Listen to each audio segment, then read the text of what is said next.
actual projected #1 pick, Darren Peterson, scores so smoothly that he's been given the dangerous comparison of Kobe Bryant himself. Low-key glazing, I ain't gonna fake it. He is tough. I mean, he has been hooping. But Kobe? Whoa! Kobe! Whoa! Have girls fall through like coins in the couch. The 2026 draft is the NBA's worst nightmare. Shout out to MarMazin for this video. Cam Boozer going #1. AJ Devancer going #1. Darren Peterson. Caleb Wilson. We're gonna get straight into it. Make sure, if you guys haven't already, make sure you guys join the MarMazin members by subscribing to the channel and leaving a like on this video. Appreciate everybody for the support so far. Niggas been hooping, I ain't gonna lie, but let's get straight into it. You are watching AJ Debonsa, a freshman star who scouts say is the second coming of Tracy McGrady. You are watching AJ Debonsa, a freshman star who scouts say is the second coming of Tracy McGrady. AJ is leading all of college basketball with nearly 25 points per game on over 53% shooting, and he is 9th in the nation in PER. He's the type of future superstar the NBA usually is hyping as its next #1 pick. But AJ might slip all the way to pick #3 because the 2026 NBA draft is looking scarier by the minute. Teams are not members, we know who's going first overall. Now desperately tanking because any one of the top 5 could be a franchise star for the next decade. The actual projected #1 pick, Darren Peterson, scores so smoothly that he's been given the dangerous comparison of Kobe Bryant himself. Caleb Wilson, low-key glazing, I ain't gonna fake it. He is tough. I mean, he has been hooping. But Kobe? Whoa! Kobe!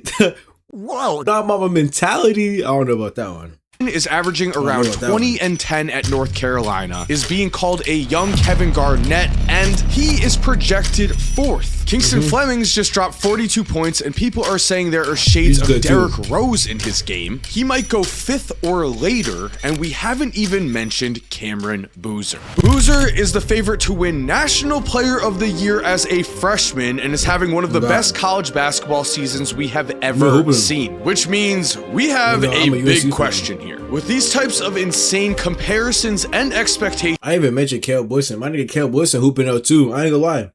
I won't be surprised if he goes like I'm calling it. He's either going 2 or 3 behind. I think Darren Pearson is probably gonna go #1. I think Caleb Wilson gonna go #2. That's how I'm calling it. For 5 different picks. Have scouts lost their minds, or are we about to see the NBA change completely from one historic draft? That's real on. AJ Debonsa is having the best season by a freshman wing since Kevin Durant in 2007. Looking at the base stats of current NBA All-Stars or better who became top 3 picks, it's KD at 1 and AJ at 2. What's even crazier is when we factor in efficiency, AJ actually has a higher true shooting percentage than Kevin Durant and has been more efficient than the huge names we're looking at. Throw in the fact that he's 6'9" with Tracy McGrady comparisons, that he has a 7-foot wingspan, can attack the basket from anywhere, playmake, initiate the offense, rebound at a respectable rate, and we are left asking, how is this not the easy #1 overall pick? Because AJ is producing like the most complete freshman wing we have seen in over a decade. Scouts say his 2 biggest weaknesses right now are ball handling and 3-point volume. He is averaging 2.9 turnovers per game, and his dribble can get sloppy at times. But for his size and position, his handle is still more than respectable. And while he is only making 1.3 3-pointers a night, something that will not fly in the modern NBA, he's also shooting 35.9% from 3, so the ability to improve his shot is there. But I'm not gonna lie though, bro. If he get a lethal shooter like Caleb Wilson did, I'm not gonna lie, bro. AJ gonna be tough. Work, get up! Good. And you know what I'm saying? Get his handles a little tighter, but he is 6'9". But I ain't gonna lie, that's no excuse. That nigga KD could fucking dribble. You know what I'm saying? He gets in the lab with possibly like Kyrie or Jamal Crawford, you know what I'm saying, get his handles tighter. And then, you know what I'm saying, he get in the lab with lethal shooter. I ain't gonna lie. He's gonna be scary. Same thing with Caleb Wilson. Caleb Wilson doesn't have a good, I mean, he's a big man. I mean, AJ Debonsa is technically a 4-2, but like they play basically the same position.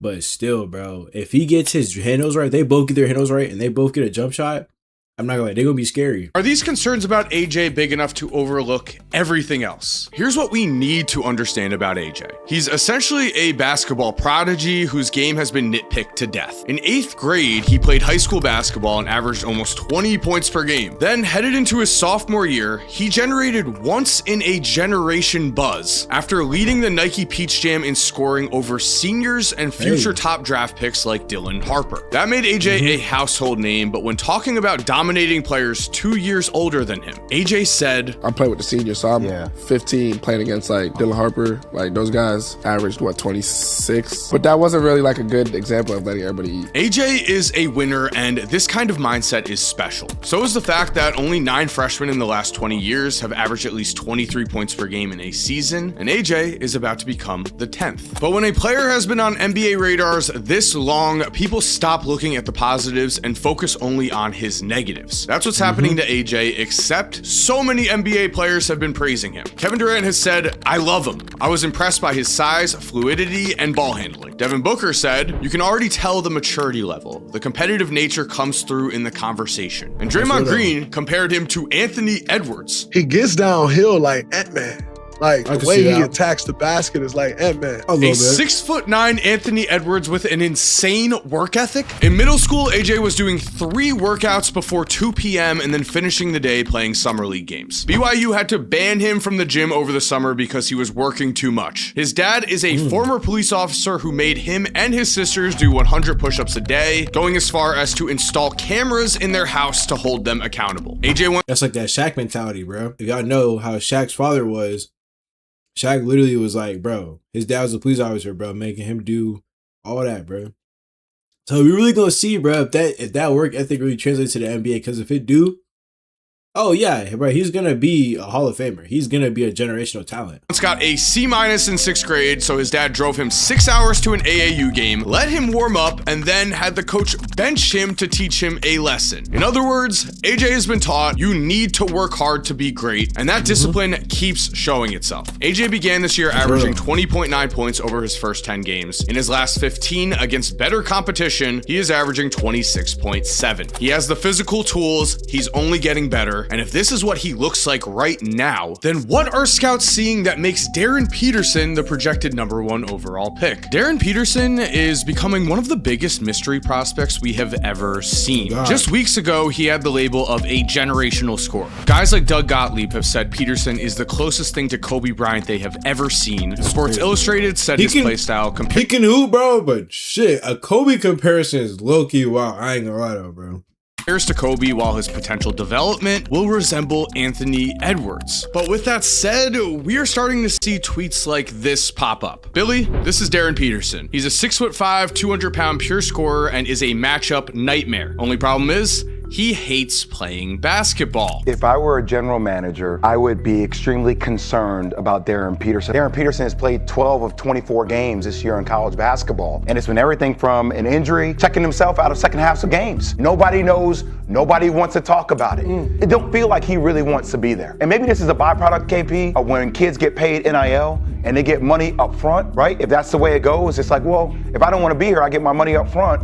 Then I can check out when I want to check out. That's what this feels like. Yes, there is now a shadow of a doubt cast over Darren Peterson as he is simply not playing in enough college basketball games. At first, we were told that this was due to nagging injuries, and maybe this was even a positive. If he's really been playing hurt, then averaging 19.8 points per game in the 14 games he's played this year would be incredibly impressive, especially because Darren Peterson has showcased an NBA-ready jumper. He's been knocking down 2.7 threes a game on over 41% shooting from deep, and let's be honest, this shot just looks so smooth. And when he's on his game, Peter— I'm lying. Hot take. You shoot just like me, bro.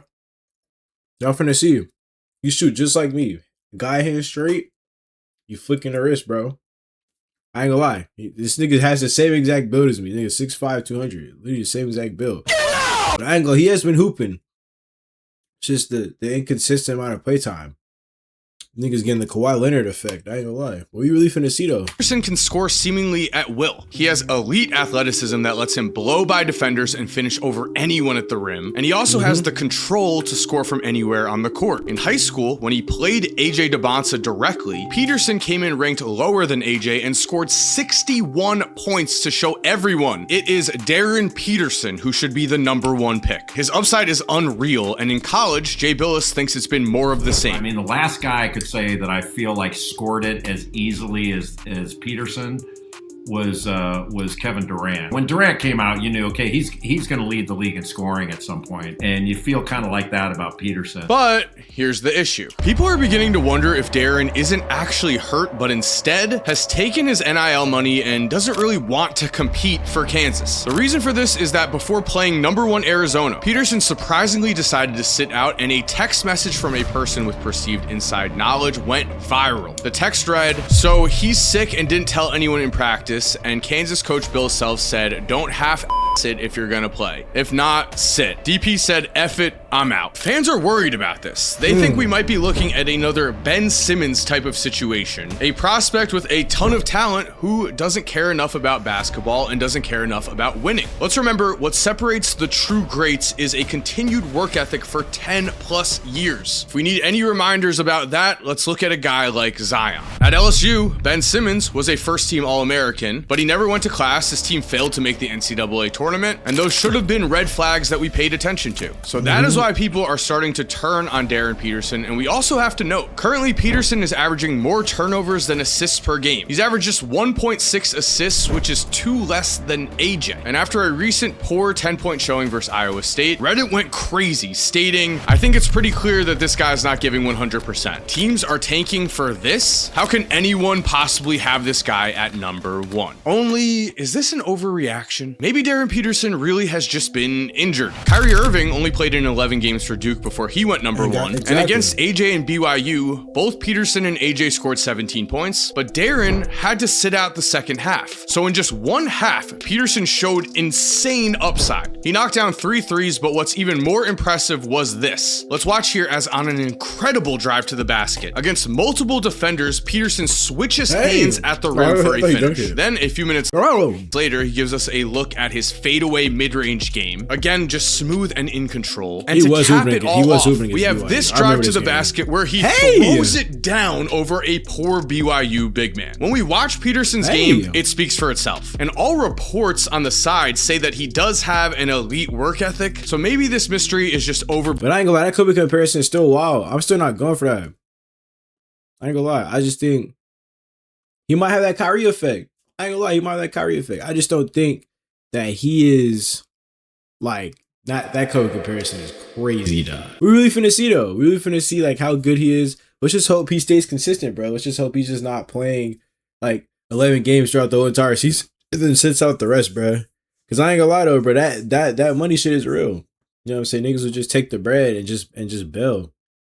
Like, you know what I'm saying? Niggas don't really care for like the love and the sport and the hard work ethic for basketball. They just care for hooping from time to time and getting paid for it. Blown and will solve itself by March. Darren still has plenty of time to prove that he is the #1 guy, and the worst he's going to fall to is #3. Which raises a question for us though. How is it possible that Caleb Wilson, a freshman who is compared to Kevin Garnett, is not going to be a top 3 pick? Because Caleb Wilson was supposed to be a raw athlete who still had to figure out how to get the most out of his ability. But then when we compare Caleb's stats to college stars such as Zion, Anthony Davis, Evan Mobley, Chet Holmgren, and Cooper Flagg, we see that Caleb belongs right on this list, which already tells us so much about his production. But in terms of his mentality, before the second game of this season, Caleb and North Carolina were set to play Kansas, and Caleb was quoted as saying, "Bro, this stuff matters to me. I was mad all week. First of all, they say they got someone on the other team who's better than me. And then also, it's Kansas, and we haven't beat them in 23 years. This is personal. The other players player was Darren Peterson. And not only did North Carolina take a 13-point win, breaking that 23-year streak, but Caleb outplayed Darren, finishing with 24 points, 7 rebounds, 4 assists, and 4 steals on 9 of 11 shooting from the field. This gave him immediate national exposure, and he proved when the lights are bright, he is ready to step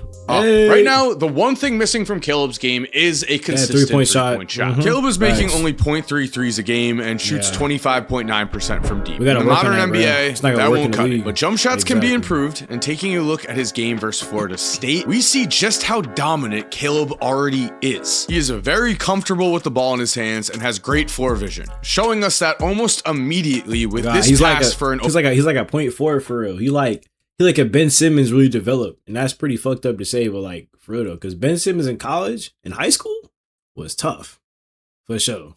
Open three. Then here on an out of bounds play, we see where that Kevin Garnett comp begins, because yeah, he has the defense, but he also has this insane fadeaway. And okay, now we're in transition. Caleb's leading the charge, and after a missed layup, we have the putback dunk. Caleb dunked a lot in this game. He is an athletic menace, and so to cap things off, here is a play that will almost certainly be featured on any of his college highlight tapes. Get up on that rim. Hey. This game was also nothing new. Caleb Wilson is second in the entire nation in dunks with 67 in 24 games, almost 3 dunks a night. Every game he plays, his athleticism shines, but he is not the raw type of athlete we were told he was. In fact, Caleb has a remarkably consistent game. He is averaging 19.4 points per game this year, but the most points he scored in a single game this season is just 26. However, he's also scored 20 or... Here's the thing, you gotta think, he's playing on our stacked team. I'm a USC fan, by the way. The way that Chapel Hill runs their offense, like they don't, like it's not just ISO, it's very team oriented. You know what I'm saying? Like they run plays and all that. So, yeah.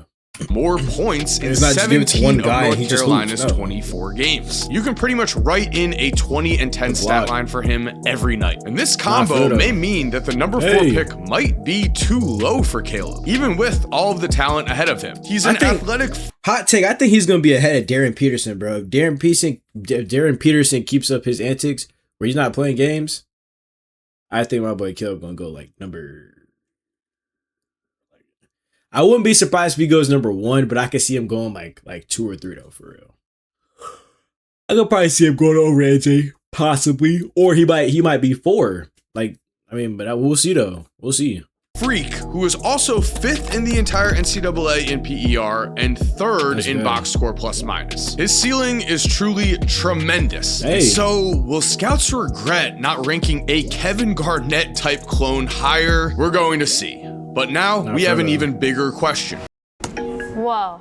What's that? I just built a budgeting app in Base 44. Guys, Caleb Wilson has been a top 10 recruit since 2022, but with Kingston Flemings, let's ask, how much credit should we give a player who starts at 0 and then skyrockets up the draft board? Because nobody had Kingston Flemings as even a top 10 pick. So I can't in fact, Kingston was the 3rd rated recruit in Houston's 2025 recruiting class and was not even guaranteed to be a starter this season. To begin the year, Tankathon did not have Kingston as a first-round pick, but now both ESPN and Tankathon have him going number 5. Most drafts have a guy like this, someone who rises rapidly throughout the college basketball season, and sometimes these guys hit it. His first season at UCLA, Russell Westbrook averaged just 3.4 points per game and was not on people's draft boards. By the end of his sophomore year, he had become the number 4 overall pick. Kingston is having a similar rise, but he's doing it in year 1. He also is lightning quick and probably the fastest downhill guard in the draft, and Houston is the number 2 team in the nation, as Kingston is leading them in points per game, assists per game, and steals per game. And while scouts did not expect this, those close to Kingston did, because Kingston's mentality is he needs to win like he needs to breathe. When he was just 3 years old, Kingston was run over by a car in a near fatal accident, and ever since that day, his brother has said he has become the most competitive person alive. But what sets him apart on the court? His speed and his control. Fleming's ability to blow by any defender is amazing to watch. What has skyrocketed him up this year's draft board was a 42-point game against Texas Tech and an 8-steal game versus Florida State. But just looking at his best games would be too easy for us. So instead, let's focus on Houston versus Auburn, where we can really get a feel for Kingston's game. Right away, we see that he scores through a mixture of his insane speed and then touch as we watch a tough floater connect. Now, Kingston can throw it down. Against Oakland on this dunk, his head was near the rim, but that is not what his game is really about. Back to Auburn, we have a very nice dump off pass as Kingston is always found making the right play. He doesn't always need to go all the way to the basket. His mid-range game is already filthy, as after a blow by, we watch that mid-range jumper connect. He's fast, and then in the clutch, Kingston wants the ball. Using his biggest weapon, he just simply dashes by a defender for an easy layup. And then ISO situation, ball in his hands again, another mid-range jumper that helps seal this game for Houston. Kingston isn't just fast, he is fast without losing his balance. And because of this, out of every freshman in the last 20 years, Kingston Flemings has a top 10 box score plus minus. These physical tools and ability to score from multiple places on the court have risen him to pick number 5. However, when we have a rise like this, we can often find a boom or bust prospect. So the only question is going to be, what is Kingston's ceiling in the NBA? But speaking of analytics, we need to talk about Cam Boozer, because Cam is having one of the best. Save the best for last, man. And that's crazy. Kingston Fleming, I ain't gonna lie, he's 6'3", he's a little undersized.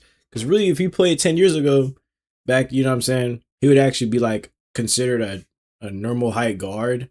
Now, like the normal height for a guard is like my height and taller. It's like 6'5" and up. So we really gonna see though, but this like a cherry on top. Cam Boozer, no glaze. But I ain't gonna lie, he is tough. You gonna see, bro. He might go number 1.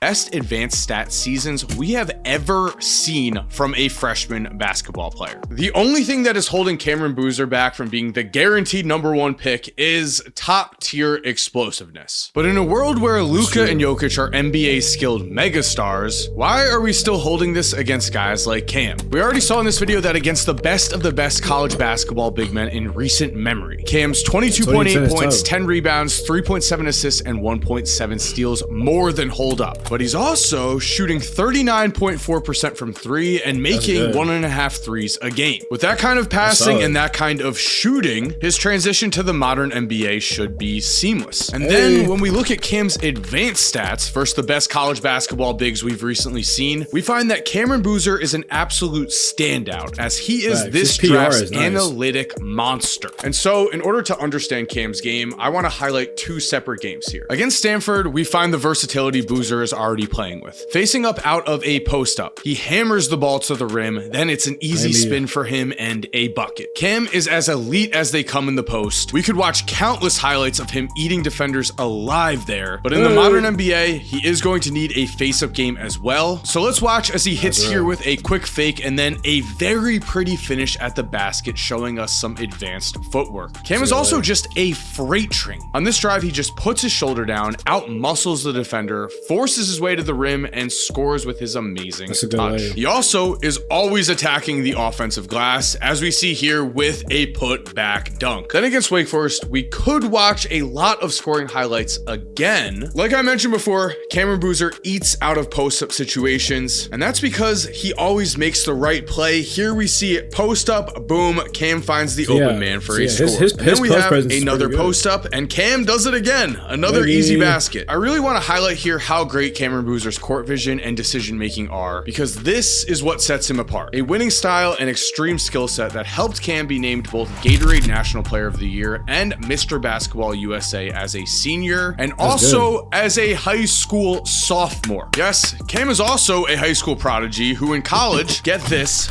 leads the nation in PER, offensive, defensive, and total win shares, and box score plus minus. Because he is giving us one of the best seasons by a freshman we have ever seen, it should be no surprise that Cam is the easy favorite to win National Player of the Year this season. Cam's entire life, he has dominated, even though he is not the most athletic guy in the court, because he's an absolute unit with top tier basketball he's IQ. strong. We've seen this translate to the NBA time and time again. And so, for the first time in years, there is no safe answer for who the number 1 pick should be. In this year's NBA draft, someone is going to make the right decision and their franchise will be rewarded for over a decade. But if a team makes the wrong decision, people are going to lose their jobs. The stakes are that high. And there we have it. Thank you for watching. I hope you enjoyed today's video. And that's Roto. We really gonna see, man, which NBA team picks between top 5 picks. And I ain't gonna lie, I probably have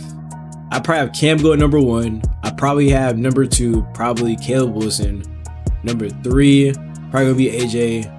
Number 4, I probably got Darian Pearson on number 4. And number 5, I got Kingston.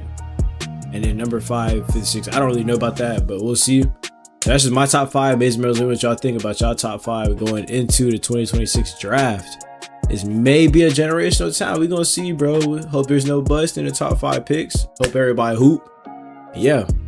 If you guys haven't already, make sure you guys join MarMazin members. Subscribe to the channel, leaving a like on this video. But thank you for everybody for their support. Let me know what basketball videos may react to next. Yeah, I'll see you guys in the next reaction. MarMazin out. Boozer switches onto him. Dixon the kick. Trimble! Got it!